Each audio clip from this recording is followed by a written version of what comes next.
तो आज हम पढ़ेंगे बोरेलिया के बारे में। बोरेलिया के बारे में पढ़ना है तो क्या क्या जानना पड़ेगा कि ये मोटाइल है कि नॉन मोटाइल है। तो ये तो भाई मोटाइल है, मतलब मूव करता है, और ये ग्राम नेगेटिव है, और ये ज़्यादातर हमारे बकल और जेनिटल म्यूकोजा में पाया जाता है। और इसके 3 बच्चे भी हैं, मतलब 3 टाइप्स भी हैं। बोरेला रिकरेंटिस, बोरेला विंसेंटी और बोरेला बर्गडोर्फ फेरी। जो बोरेला रिकरेंटिस है, इनका सबसे बड़ा बेटा, ये कोज करता है रिलैप्सिंग फीवर। और जो बोरेला विंसेंटी है, बीच का बेटा, वो करता है विंसेंट एंजीना। और बोरेला बर्गडोर्फेरी, ये जो लास्ट की बेटी है, मतलब सबसे छोटी बेटी, वो करती है लाइम डिसीज़। लाइम डिसीज़ कोज करती है। ये तो हो गए। अब जो हमारा पहला टाइप है, बोरेलिया रिकरेंटिस, ये क्या कोज करता था? Relapsing fever. और रिलैप्सिंग फीवर मतलब किसकी वजह से होता है? ये एक आर्थ्रोपोड बोर्न इन्फेक्शन है, मतलब ये टिक जो होते हैं उनकी वजह से होता है।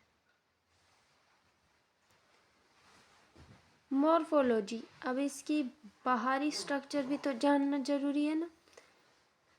तो ये मूव करता है, मोटाइल है, ग्राम नेगेटिव है। ग्राम नेगेटिव तो होगा ही क्योंकि ये बोरेलिया का बेटा है, तो ये ग्राम नेगेटिव है। और इसको स्टेन करने के लिए एक पर्टिकुलर स्टेन की ज़रूरत होती है जिसको कहते हैं जिम्सा और राइट स्टेन। कल्चर करने के लिए 28 से 30 डिग्री सेल्सियस टेम्परेचर की ज़रूरत पड़ती है। और इसके लिए मीडियम ज़रूरी है, नोगुची, मतलब इसे गुची वुची नहीं चाहिए, नोगुची, गुची पराठा नहीं चाहिए इसको, ये सिंपल है। तो नोगुची मीडियम की ज़रूरत होती है इसको। पैथोजेनेसिस, पैथोजेनेसिस में क्या है? रिलैप्सिंग फीवर ट्रांसमिटेड होता है किसके द्वारा? इन्फेक्टेड वेक्टर के द्वारा। जैसे कि मैंने बताया आपको, बॉडी लाउस और ये टिक होते हैं, तो इनके द्वारा ये ट्रांसमिटेड होता है।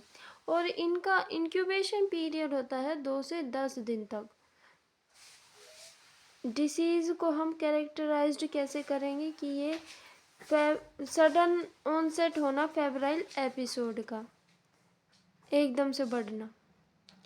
और स्प्लेनोमेगेली, स्प्लेनोमेगेली कॉमन है।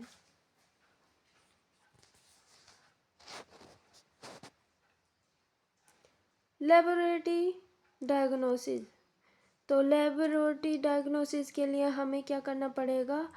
अंधेरा करना पड़ेगा, मतलब डार्क ग्राउंड माइक्रोस्कोपी करनी पड़ेगी। एक ब्लड की फिल्म लेने पड़ेगी और बैकग्राउंड इसमें डार्क कर देंगे, उसे कहेंगे डार्क ग्राउंड माइक्रोस्कोपी।